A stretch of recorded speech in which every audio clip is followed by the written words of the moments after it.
Nobel Explica. Olá, você que nos acompanha aqui no Nobel Explica. E hoje nós vamos falar sobre fótons, tá? O que vem a ser fóton? Fótons, na verdade, a gente usa sempre o termo no plural porque muito raramente eles são emitidos sozinhos, né? Os fótons, na verdade, eles são, na verdade, partículas. E essas partículas, na verdade, constituem a matéria-prima de uma série de ondas que estão ao nosso redor, que tem uma importância vital para a nossa existência. A luz, o calor, né, em sua grande maioria, são obtidas através de radiações eletromagnéticas. E essas radiações eletromagnéticas são produzidas devidamente pela presença de fótons. Mas de onde vêm os fótons? Onde a gente pode encontrá-los? Ok? Os fótons, em geral, eles são partículas chamadas mediadoras. Por que eles mediam? Quem media alguma coisa, né, de certa forma, faz uma espécie de comunicação entre duas partes. E é justamente essa. Ele media a interação eletromagnética entre prótons e elétrons. Mas dito desse jeito, fica um pouco vago. Vamos melhorar essa nossa percepção. Então aqui vocês podem perceber um desenho, um modelo simplificado do átomo de Bohr, né? A gente tem a eletrosfera, é a região mais externa ao núcleo do átomo, onde circundam os elétrons. No núcleo nós temos cargas elétricas positivas excedentes, que seriam os prótons, uma grande massa, e cargas elétricas, ou melhor, partículas que não têm carga elétrica sobrando, que são os nêutrons. Okay? Se vocês puderem observar, os elétrons estão nesse processo de rotação, porque, primeiro, são dotados de uma grande energia cinética, ou seja, a energia que causa movimento. E essa energia cinética seria já suficiente para mandá-los para fora dessa órbita que vocês estão vendo aqui, está orbitando. Mas eles são mantidos nessa órbita por uma força de interação. Um interage com o outro, um se relaciona com o outro. O próton, que é a carga positiva, atrai o elétron, que é a carga negativa. E essa é uma força de natureza eletromagnética. Lembra? Elétron criando campo magnético interrelacionado com a força, atraído, né? Todo mundo conhece essa ideia de cargas e sinais opostos tendem a se atrair. Então, os dois interagem, ok? Eu posso arrancar esse elétron da posição original dele. Vamos imaginar esse elétron que está aqui nessa posição mais interna, mais próxima do núcleo. Eu posso, dependendo das minhas condições, ou depende das condições do exterior, arrancá-lo se eu oferecer energia para isso. Isso não vai acontecer de graça. Então o átomo, muitas vezes, ele é bombardeado por energias externas, sobre calor, sobre luz, né? E vamos imaginar, então, que nós conseguimos uma quantidade de energia necessária para tirá-lo do lugar. A partir do momento que ele sai do lugar, ele se afasta um pouquinho do núcleo. Nós dizemos que, nesse estado em que ele se encontrava, né, sem interferência nenhuma externa, é chamado de estado fundamental. Quando ele recebe essa dose adicional de energia, ele fica mais afastado do núcleo, possivelmente a sua velocidade aqui seja até um pouquinho maior, né? A gente chama esse estado de excitação, estado excitado. E nesse estado excitado ele permanece durante um certo intervalo de tempo. Então, na física quântica ainda está decodificando como os mecanismos exatos, né, da duração, do tempo dessa transição e, misteriosamente, ou talvez até tecnicamente, deveria ser esse seu destino, ele mais cedo ou mais tarde vai retornar para a sua condição fundamental. Ninguém aguenta ficar no estado excitado para sempre. E quando isso acontece, veja, ele vai liberar essa energia adicional que ele tinha. Essa energia adicional é eliminada sob a forma de uma partícula chamada de fóton. Vocês viram ela passando aqui, nós até identificamos, né, o caminho por onde ela passou. E esse fóton, então, na realidade, ele mescla características de matéria e de energia. Então, duas coisas que valem a pena ressaltar. Vocês perceberam que ele saiu vibrando. Cada fóton ele tem essa natureza que é vibratória. Só que antes de falar da natureza vibratória, vamos lembrar uma coisa fundamental. Ele apresenta para a gente uma natureza que é dual. O que é uma natureza dual? Ele se comporta, dependendo das condições em que ele está submetido, de maneira diferenciada. Então, só para a gente entender, eu tenho dois ambientes, que podem ser, aliás, o mesmo ambiente, pode ser o ar que nos cerca, e vamos imaginar o fóton. Como o fóton é uma radiação, uma energia, na verdade, que está vibrando com o passar do tempo, nós dizemos que ela foi emitida pela presença de um elétron se movimentando entre um subnível energético e outro. Então, ele é uma emissão eletromagnética. Na verdade, o elétron tem também um campo magnético e um campo elétrico ao redor dele. Por isso, essa associação de termos. Então, ele tem um comportamento dual, porque, horas, esse fóton se comporta como energia, horas, esse fóton se comporta como matéria.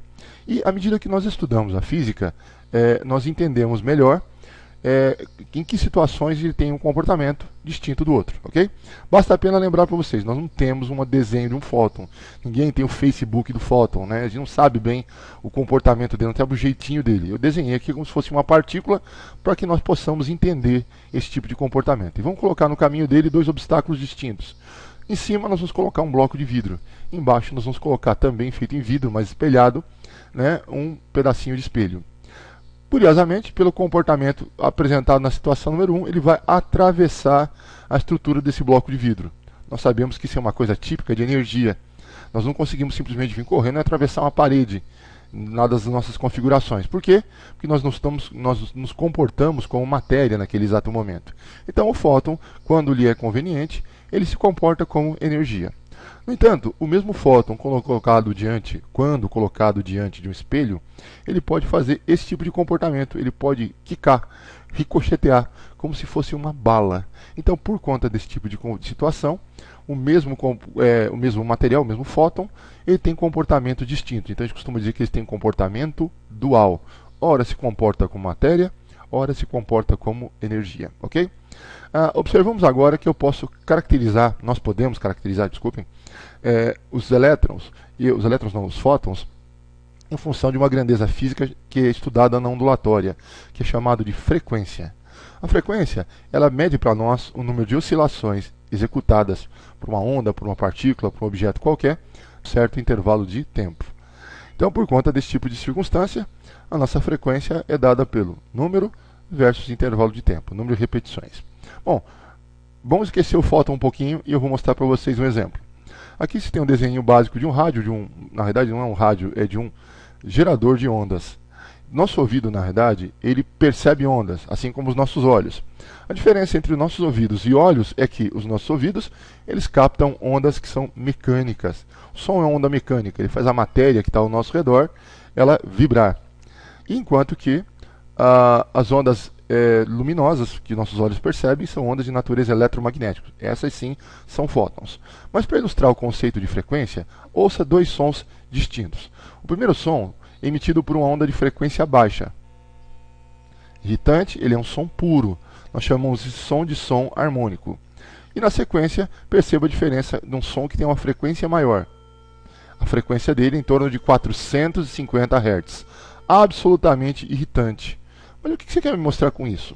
Que a partir do momento que uma onda de energia ela vibra com velocidades diferentes, a primeira vibrava 100 vezes a cada 1 segundo, e ela causa uma sensação diferenciada na nossa percepção de uma onda que tem uma frequência de 450 Hz. E por isso, na verdade, quando você trabalha também com os fótons, cada um deles, por ter uma frequência diferente, causa uma percepção diferente a nós, ok?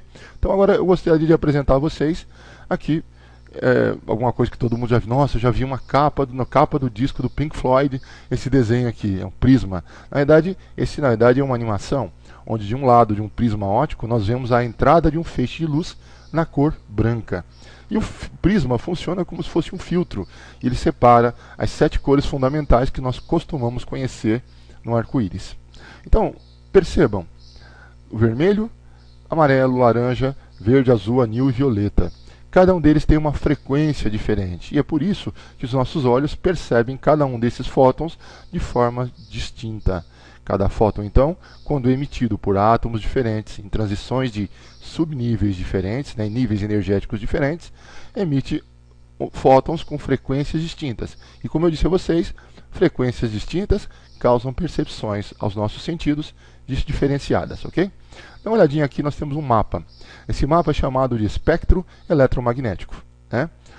O espectro eletromagnético, na verdade, é um mapa onde nós caracterizamos pela frequência, pelo número de vezes que se repetem por segundo, as radiações que estão ao nosso redor.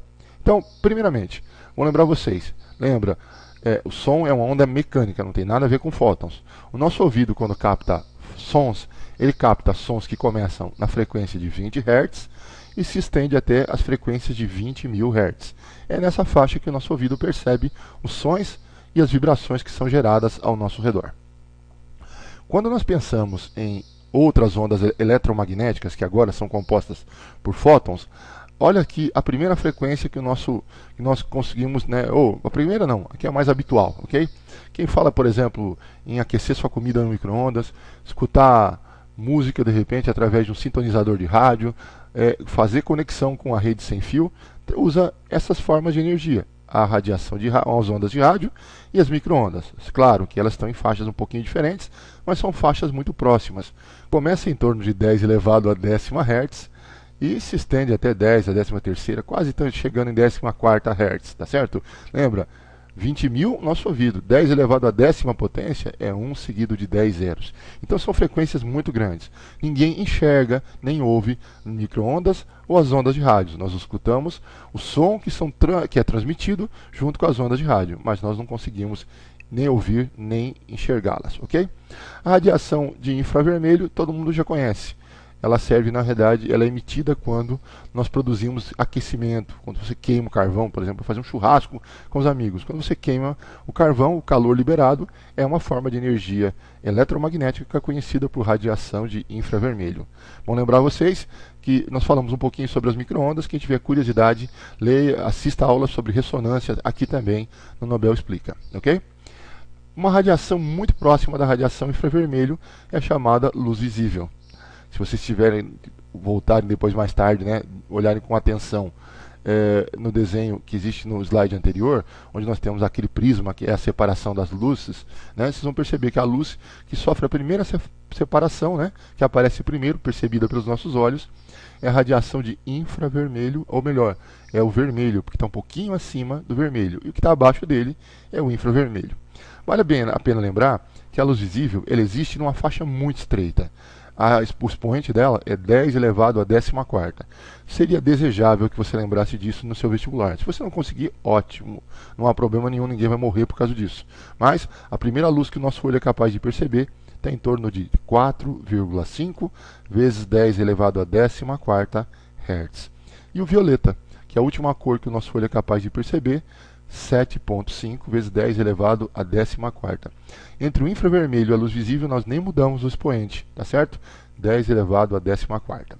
Acima do violeta, que é a última luz que o nosso olho enxerga, nós temos o ultravioleta, que é uma radiação extremamente útil no nosso dia a dia, pois ela tem alguns efeitos que são necessários para nós. Então, por exemplo, o aquecimento, né, do solo, a emissão de energia térmica que mantém a Terra a uma temperatura mais ou menos estável, ela é produzida pela luz do Sol. E junto com a luz do Sol, nós temos grande parcela da radiação ultravioleta. Quando você se bronzeia, né, você automaticamente, a radiação ultravioleta que está atuando sobre a sua pele, ajudando também a formar, a fixar o cálcio nos ossos, né, a reação química que cria o ergosterol, e ajuda a fixar cálcio. Lembra? Meninas da terceira idade, tomar sol para evitar ou para reduzir a osteoporose.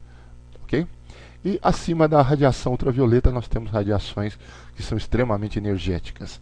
Os raios-x, que na realidade são utilizados para fins medicinais, mas nem sempre foram assim, e a radiação que é chamada de raio gama. A radiação gama também tem frequências muito elevadas. Agora, então perceba, o que é o espectro eletromagnético? Ele é uma lista, e essa lista fala um pouquinho sobre como se comporta, ou melhor, em termos de frequências, cada uma dessas radiações, ok? Agora, qual dessas radiações carrega mais energia? Bom, todo mundo sabe que você tem que tomar um cuidado extremo com o raio-x, não pode se submeter a um raio-x sem mais nem menos. Né? Tem que usar aquele avental de chumbo, não pode fazer um número de radiografias muito grandes. Então todo mundo existe já um certo receio em torno da radiação X. E as ondas de rádio não, você pode estar no ambiente, e mesmo que seu sintonizador, né, seu MP3 não esteja ligado, ou seu dispositivo, né, de recepção, você pode estar banhado por ondas de rádio o tempo todo. E aí, o que nos leva a crer que o perigo maior é nas radiações que estão na extremidade inferior da nossa lista e não na radiação superior. Mas a percepção nossa é correta. De onde que ela vem? Bom, o mais importante lembrar é que no início da física quântica, nós temos um alemão que tem um papel fundamental que é chamado de Max Planck. E Max Planck, na verdade, é conhecido como o pai da mecânica quântica. E ele descreveu, ao explicar o comportamento atômico, a ideia de que cada fóton contém uma quantidade distinta de energia. E essa energia ela pode ser calculada através de um procedimento muito simples. Nós pegamos uma constante, que ele acabou calculando, depois vou mostrá-la para vocês, multiplicado pela frequência de cada forma de energia. Então, só para lembrar, essa energia ela pode ser medida em joules ou pode ser medida em electron-volt, já é menos usual, né? O electron-volt ele vale 1,6 vezes 10 a menos 19 joules. É o mesmo valor da carga elementar, só que agora em termos de energia. Essa constante, eu já vou falar um pouquinho a respeito sobre ela, é um valor que se você tiver que realizar uma prova, ela tem que ser fornecida, porque é uma constante, um númerozinho, até por sinal, com expoente pequeno, chatinho de trabalhar, e F para nós é a frequência que cada onda tem. Então, perceba, frequências diferentes acabam implicando em energias diferentes para cada fóton, ok? A frequência vale a pena lembrar, que é o número de repetições que acontecem por segundos. Automaticamente ela tem que ser medida em Hertz. Acompanhe então aqui nessa próxima página o valor da constante de Planck. 6,62 vezes 10 a menos 34 joules segundo. É um número realmente estonteantemente pequeno. Isso significa então que um fóton deve carregar uma pequena quantidade de energia. Mas vale a pena lembrar, olha aqui o nosso espectro eletromagnético de novo. Vamos recolocar todas essas radiações e vamos perceber. Se eu pegar aquele número pequeno e multiplicar por 10 elevado à 10ª potência, eu vou obter uma certa parcela de energia. Lembra? Menos 34 multiplicado por 10 elevado a mais 10, nós temos 10 elevado a menos 24. Tá? Então, essa é a parcela de energia que uma onda de rádio, por exemplo, transitaria. Pensa agora numa outra radiação que tem expoente em torno de 10 elevado a 18ª. Percebe? Frequência maior implica em quantidade de energia maior. Certo? Então, por isso, prestem atenção. Você tem bons motivos para temer o excesso de radiação de raio-x e de excesso de radiação de raios gama. Por quê? Porque são compostas por fótons que carregam maiores quantidades de energia. Ok? Espero que a gente tenha formado uma boa noção, um bom conceito, e nós voltamos logo mais falando sobre um pouco de física quântica aqui no Abel Explica, tá certo? Obrigado por você nos acompanhar e fique conosco. Um abraço.